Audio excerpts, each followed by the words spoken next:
अरे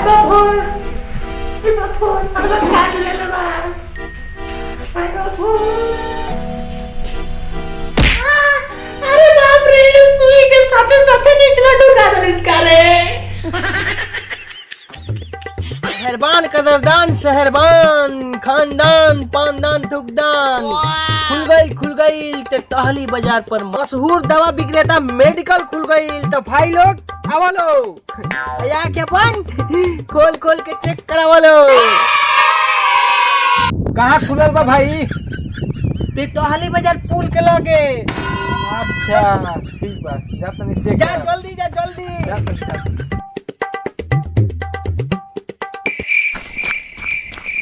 ए रहुला, ते तहली बाजार पर नया हॉस्पिटल खुलल बा, उद्घाटन होई तो रसगुल्ला खाई जाई। चल उद्घाटन होई नु तो मिठाई खाई जाई। हाँ चले के मिठाई खाई। चलो चलो Oh no!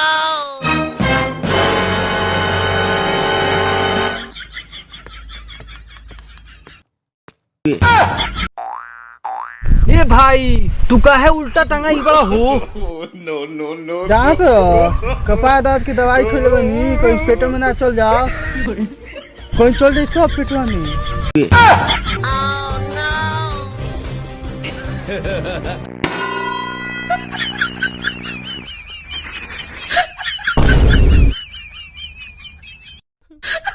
हमनी के लगे एगो ऐसा उपाय बा कि तुरंत ले ठीक कर देम सब।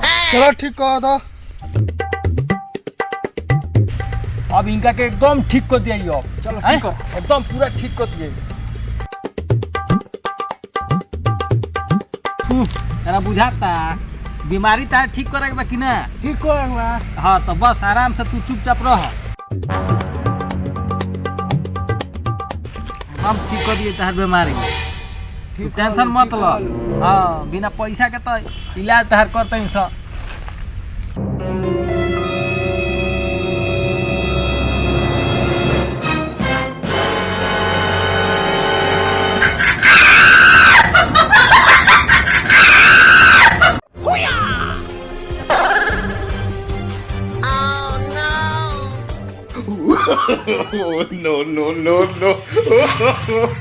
No.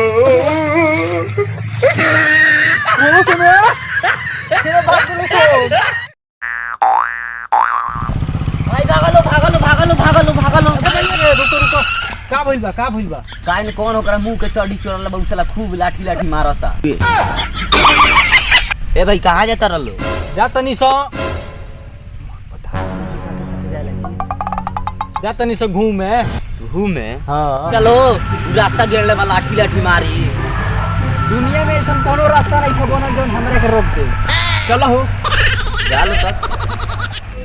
ओह नो, मारी ना नू कहा जने। चलो ना देखो जा।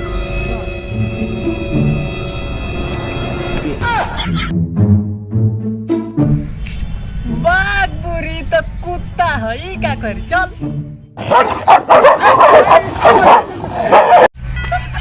अरे डॉक्टर बा खोल के मारी। कौन है रे? अरे डॉक्टर साहब खोली ना के मारी यार। हाँ बोलो क्या प्रॉब्लम है? अरे डॉक्टर साहब सारवा के कुत्ता काट ले बा, ललका खून चूस गइल बा, आ जोनो बचर ला ठोपे चुआता।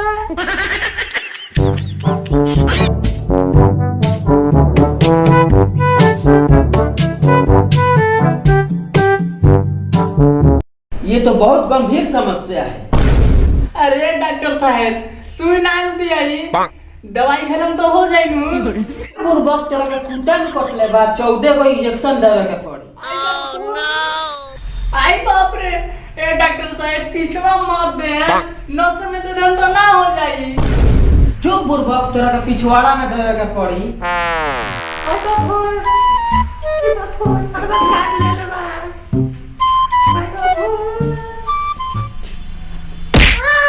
अरे बाप रे, सुई के साथे साथे निचला ढुका दलिस करे।